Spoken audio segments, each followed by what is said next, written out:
Hola, gracias por visitar el canal nuevamente. En este video pretendo entregar algo de reconocimiento sobre uno de los tesoros olvidados de nuestra historia, nuestro Camino Nacional o Camino Real del Quindío y algunas de sus curiosidades y paralelos a la realidad actual.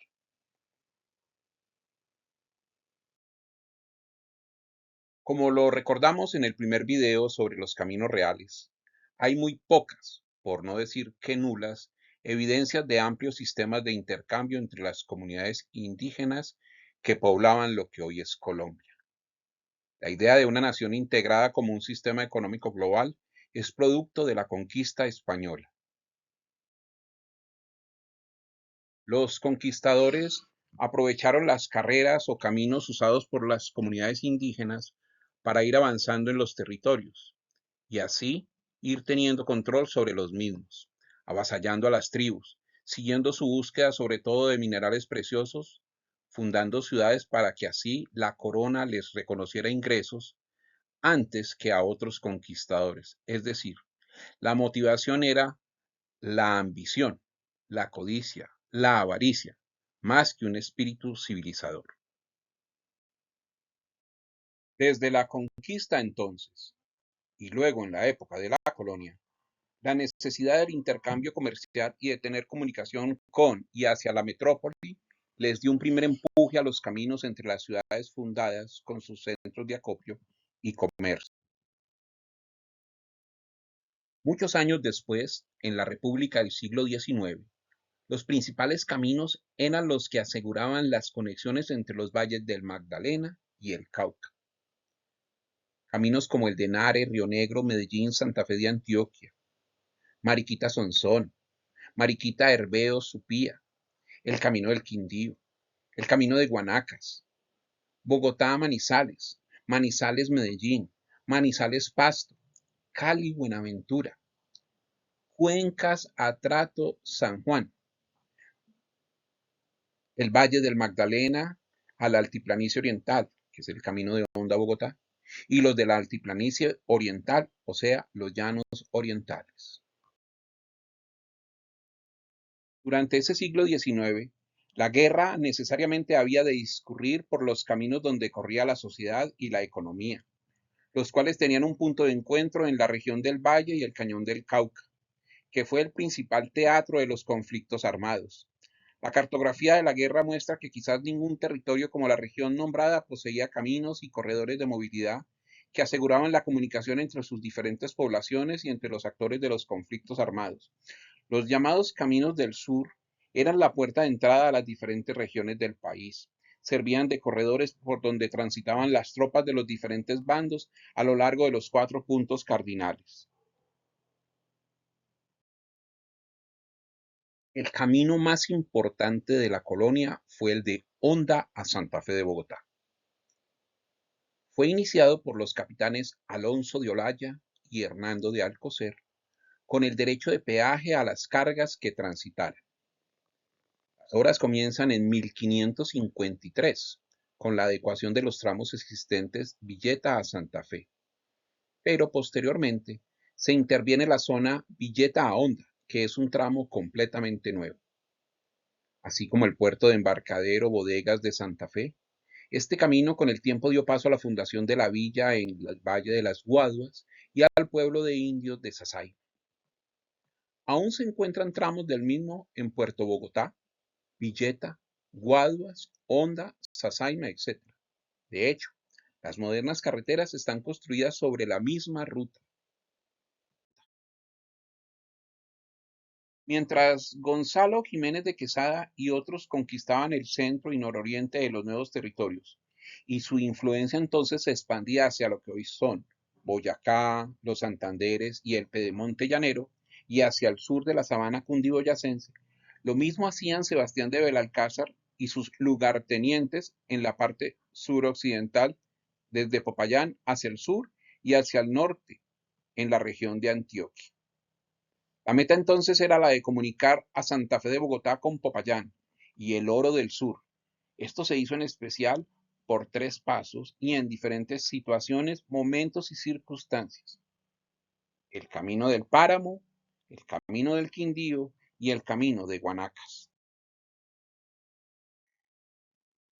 En la parte de lo que hoy es el paisaje cultural cafetero, discurrían dos caminos, y acá muestra uno de los ejemplos de paralelismo con la realidad en la carretera Buenaventura a Bogotá en su paso por el Quindío y que abordaremos más adelante. La existencia de los dos caminos produjo un pleito ante la Real Audiencia del Nuevo Reino de Granada de los cabildos de Cartago Nuevo, Tunja y Tocaima contra los de Ibagué y algunos de sus vecinos. El primer camino, llamado del Páramo o de la Sierra Nevada del Quindío, era el camino que reabrió don Bartolomé de Frías y Carvajal. Este camino partía del puerto de Hernando Montero en el río Magdalena, frente de la bocana del río Piedras, hoy Opía, pasando por Venadillo, Real de Minas y ascendía al Páramo, cruzando por medio de las cumbres nevadas a saber, a la izquierda el Paramillo del Quindío y el Nevado del Tolima, y a la derecha los nevados de Poleca Cazúe o Santa Isabel y el Ruiz, descendiendo al antiguo pueblo del Quindío y de allí a Cartago Viejo. Por sentencia contenida en una providencia de la Real Audiencia, fechada el 16 de mayo de 1567, se prohibió el tránsito por el camino del Páramo, obligando a los transeúntes a pasar por Ibagué. Para su cumplimiento, hubo necesidad de nombrar alguaciles con vara de justicia en el camino prohibido. La vara de justicia era un símbolo de la jurisdicción que se poseía en la época colonial. Ante la prohibición del tránsito por el camino del Páramo, comerciantes de Tunja tramitaron ante el rey Felipe II la expedición de una cédula real, con el propósito de obtener la franquicia de traslación por el antiguo camino, por donde comerciaban muchos bastimentos, ropas, mantas y más de 80,000 pesos oro al año, con la ciudad de Popayán, arguyendo también que vecinos tenían ventas, tambos y mesones en el camino, quienes se beneficiaban con los servicios de provisión de alimentación y otras cosas que proveían a los arrieros y personas que transitaban por la ruta. Después de un largo y dispendioso pleito ante la Real Audiencia del Nuevo Reino, por motivo de los dos caminos, se logró resolver el pleito. Con fecha de 23 de noviembre del año de 1568, se obtuvo respuesta, ordenando por cédula real a presidentes y oidores de la Real Audiencia de Santa Fe del Nuevo Reino de Granada la libertad para viandantes a caminar por el camino que quisieren. El otro paso era el del camino del Quindío, que tiene una dilatada historia muy abundante, azarosa y desafortunadamente olvidada. Antonio González de Padilla, alcalde mayor del Nuevo Reino de Granada, el 31 de enero de 1562, decretó en la ciudad de Ibagué la obligación a los encomenderos a que se repartiesen la composición, es decir, la construcción, uso y mantenimiento de un camino por el paso del Quindío. El primer blanco que intentó cruzar la cordillera por el paso del Quindío y fracasó por la dureza de los elementos fue el capitán español Álvaro de Mendoza, oficial de Jorge Robledo, quien también era subalterno de Belalcázar, y quien fue el primer español en pisar el territorio quindiano en busca de un valle que decían llamar Abri. Unos meses después, Miguel Muñoz, otro tropero, también visitó las tierras quindianas como comisionado de Robledo. Belalcázar se aprovechó de la ausencia de Robledo y envió encomenderos a Cartago para aprovecharse de los indios. Belalcázar obedeció al deseo de afianzar su autoridad sobre la región que no había podido conquistar. Luego, Melchor de Valdés, nacido en 1509 y muerto en 1572, quien era justicia mayor de la recién fundada Ibagué, el 14 de octubre de 1550 por el capitán español Andrés López de Galarza, con el nombre de Villa de San Bonifacio de Ibagué del Valle de las Lanzas, en donde está Cajamarca, descubrió el camino que utilizaban los indígenas para atravesar la cordillera del Quindío. Melchor de Valdés, en compañía de los capitanes Miguel de Oviedo, Diego Ortega, Miguel de Morales, Alonso Ruiz de Zaragoza y Juan de Irusta contrataron a los señores Joanes del Euro, Francisco Bernaldez, Pedro Navarro y Antonio de Meneses para abrir el camino de Ibagué al Quindío. Descendiendo desde la sabana hasta Honda, el camino seguía por Mariquita a Ibagué, El Moral, Tapias, Tochecito y allí continuaba hasta Toche, que se llamó primero Valdecina, en honor a Melchor de Valdés, donde se internaba en el sector más salvaje y peligroso, que era remontar la cordillera. Boquerón del Páramo, Magaña, Alegrías, Cruz Gorda, para caer a Salento, bajar a Boquía y luego subir al Alto de Roble. Desde acá hay dos vertientes. Una era la de seguir por la orilla del curso del río Tun hasta Cartago Viejo, en el sector de Cerrillos, hoy Cerritos, en Pereira, o continuar por Finlandia hasta Cartago, pasando por Piedras de Moler, donde empataba con el camino que venía de Antioquia hacia Buga, Cali, Popayán, Pasto y culminaba en Quito. Con nuestras medidas de hoy serían 98.449 metros. En 1777, un acucioso señor de apellido Buenaventura lo midió y de paso descubrió la palma de cera, 20 años antes de que el sabio Humboldt hablara de ella. La distancia era de exactamente 20 leguas, 1531 varas y 21 pulgadas de plaza a plaza. Fue camino de la mula y el buey durante más de 300 años, hasta que se abrió la actual carretera en 1930. Como dijimos antes, la ruta la franquearon Humboldt y Bonpland en 1801. La cruzó Simón Bolívar de regreso de Quito en enero de 1830 y caminaron un nutrido grupo de científicos y viajantes como José Celestino Mutis, quien exploró la vegetación de los Andes del Quindío y las riberas del Alto Magdalena y sus ríos tributarios hasta 1790, año en que dejó de residir en Mariquita y se trasladó a Bogotá. Jean-Baptiste Bousingot en 1826, Isaac Holton en 1850, Edouard André en 1876 y muchos otros forjadores de la historia de Colombia. Leyendo el relato de viaje de Humboldt, vamos siguiendo los pasos del sabio por el paso del Quindío, como llamó él al camino. Su travesía efectuada entre el 30 de septiembre y el 13 de octubre de 1801 fue muy dura y llena de penalidades, a diferencia de la llevada a cabo por Charles Stuart Cochrane, la cual fue, entre comillas, un viaje feliz. La travesía de Humboldt ocurrió en un invierno feroz, acompañado de frío, neblina y lluvias que imposibilitaban los caminos. Entre 20 y 25 días duraba en esa época el viaje entre Ibagué y Cartago. Saliendo de Salento, que está ubicado a 1.650 metros sobre el nivel del mar, se puede llegar hoy en carro más o menos en 3 horas a Toche, que está a 2.000 metros. Ambos puntos, Salento y Toche, marcan el inicio y el fin del paso de la cordillera y se encuentran a 33 kilómetros de distancia. Entre Toche y Ibagué, la distancia es de 17 kilómetros.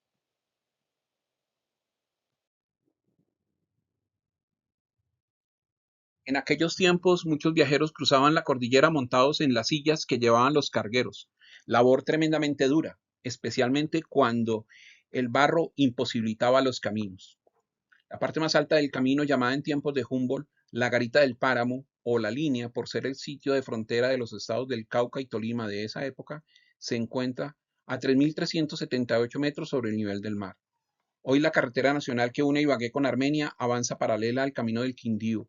Su punto más alto se llama también La Línea, siendo la carretera principal de Colombia para unir los valles del Magdalena y del Cauca y enlazar al país con el puerto de Buenaventura en el Pacífico.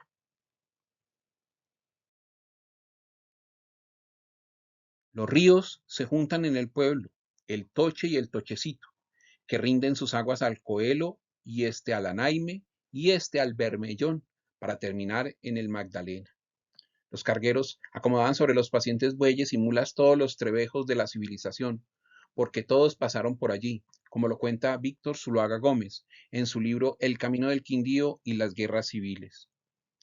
Los mansos bueyes transportaron desde pianos hasta ataúdes, pasando por camas, campanas y bancos de iglesias, cargas de café, maletas, vestidos, vajillas y machetes finos. Es difícil imaginar a los bueyes cargando pianos y camas en la parte alta del camino, con las patas hundidas en el barro durante los inviernos. Humboldt utilizó 12 bueyes y 5 cargueros, y prefirió los bueyes porque estaban más adaptados que las mulas para los caminos del páramo. Como era la vía principal del país, se encontraba a menudo atestada en ambos sentidos, y ceder el paso era un enorme problema para los bueyes, que entonces se salían del camino y la carga terminaba arrojada entre matorrales. Los viajeros perdían sus zapatos agujereados por las púas de los guaduales en la zona baja del Quindío. El descenso a Toche depara al viajero uno de los más espectaculares paisajes de Colombia. Tupidos bosques de palmas de cera tapizan la cordillera. La palma se llama científicamente Ceroscilon quindiuense. Fue escogida como árbol nacional de Colombia por la Comisión Botánica preparatoria del Tercer Congreso Suramericano de Botánica, celebrado en Bogotá en 1952 y adoptado oficialmente como árbol nacional mediante la Ley 61 del 16 de septiembre de 1985. La sola contemplación de estos bosques, que llegan hasta arañar el cielo, como decía un campesino de la región, justifica un viaje por el camino del Quindío. Las palmas pueden alcanzar 70 metros de altura y son únicas en el planeta. Nuestra palma se enorgullece de 3 títulos. Es la más alta del mundo, crece a mayor altura en el planeta, hasta los 3.200 metros, y es, como ya dijimos, nuestro árbol nacional. Aparte de la disputa interna del Camino del Quindío, este tuvo otro contrincante más al sur, el Camino de Guanacas. Las rutas a Tocaima, Neiva y Popayán fueron inicialmente unas rutas puramente militares, pero cuando se derrotaron a los pijaos y paeses durante el siglo XVII fue ganando importancia comercial. El surgimiento de la minería en el Chocó aumentó la importancia de Popayán y se diseñaron caminos que comunicaban La Plata y Popayán, entre otros, por el páramo de Guanacas. El camino de Guanacas fue construido por Andrés del Campo en 1627, en tiempos del presidente Juan de Borja, a cambio de ciertos privilegios que le otorgó la Audiencia de Santa Fe, como el de cobrar algunos portazgos durante 20 años. Lo hizo en 8 meses. Comunicaba en 12 jornadas de recuas Timaná con Popayán. Desde el siglo XVIII, otro camino más corto que el anterior, el de Isnos, Mazamorras, Paletará, llevaba de Timaná en 8 días a Popayán. El camino de Guanacas es asumido por Guido Barona Becerra. En 1648, Diego del Campo Salazar solicitó al gobernador de Popayán el disfrute del portazgo del Camino de Guanacas y de los pasos de los ríos de la Plata y Magdalena, es decir, el derecho de su administración y cobro de peaje. Aunque lo obtuvo de parte del gobernador de Popayán, hubo contradicciones entre este y la audiencia por la jurisdicción. Además, del Campo se dedicó a la administración del portazgo, pero no al sostenimiento del camino, que no era transitable todo el año y presentaba innumerables problemas y puntos malos. Ni los descendientes de Del Campo, ni las disputas sobre el derecho a portazgo o la jurisdicción de la gobernación de Popayán dieron soluciones al camino, que siempre fue impracticable y económicamente no rentable. En el sector del Valle de Magdalena, la ruta no era mucho mejor. Los problemas surgían por las disputas sobre las jurisdicciones de Tocaima o Neiva y los innumerables ríos a sortear. Como lo describe Fray Juan Sández Artagertrudis, el precursor de la arqueología en nuestra Colombia, en su libro Maravillas de la Naturaleza, la provincia de La Plata no era un lugar donde quisieran quedarse. A pesar de los esfuerzos que se hicieron por parte de la gobernación de Popayán, las rentas y el descuido de la administración jamás permitió tener un camino de buen estado. Finalmente, el camino del Quindío lo desplazó en importancia en el siglo XVIII. A pesar de que realmente el camino de Guanacas ofrecía mayores dificultades que el del Quindío, fue el camino, por ejemplo, que recorrió Tomás Cipriano Mosquera cuando en el año de 1860 se dirigió hacia la toma de Bogotá. Como lo recuerda Pedro Murgueitio Conde en una carta a Tomás Cipriano Mosquera fechada el 29 de mayo de 1860 en Cartago, dice: Se asegura aquí que usted marchará sobre Bogotá por Guanacas. Hoy se dice que seguirán para Neiva con el señor general López, 900 hombres, que usted seguirá después por esa misma vía. Volviendo entonces a nuestro territorio, luego el traslado de Cartago desde el sitio de su fundación a su nueva localización, el camino del Quindío por la vía Alcalá-Filandia desplazó la vieja ruta por Cerrillos, hoy Cerritos, generando conflictos entre las ciudades de Cartago e Ibagué por los dineros para el mantenimiento y uso, pero nunca hubo un poblamiento masivo de los territorios hasta las colonizaciones de finales del siglo XIX, cuando desde el Cauca y el Valle al sur, Boyacá, Cundinamarca y Tolima al oriente, y desde el sur de Antioquia al norte y centro del Gran Caldas, los caminos reales fueron el advenimiento de muchos de los trazados de las carreteras y algunas líneas de ferrocarril. Para el caso del ferrocarril, por ejemplo, en 1914 se estudió la posibilidad de prolongar la línea férrea entre Ibagué y Armenia. A partir de los estudios se determinó que la mejor ruta era la que pasaba por la depresión de Calarcá. En 1920 se presentó el trazado que empalmaba, por un lado, con el ferrocarril del Tolima, partiendo desde Ibagué, y por otro con el ferrocarril del Pacífico. En 1929 se contrató su construcción y la de un túnel que atravesaba la cordillera central en la línea partiendo de Calarcá. Sin embargo, debido a la crisis mundial, la obra tuvo que suspenderse. 20 años después se intentaron reanudar los trabajos, pero al poco tiempo se ordenó el retiro de los rieles, para finalmente caer en el olvido, echando por la borda nuevamente una oportunidad de oro de haber avanzado en una infraestructura que hoy sí que nos hace falta. Es decir, de nuevo la historia, porque hasta el día de hoy se siguen posponiendo proyectos o dilatando sus construcciones.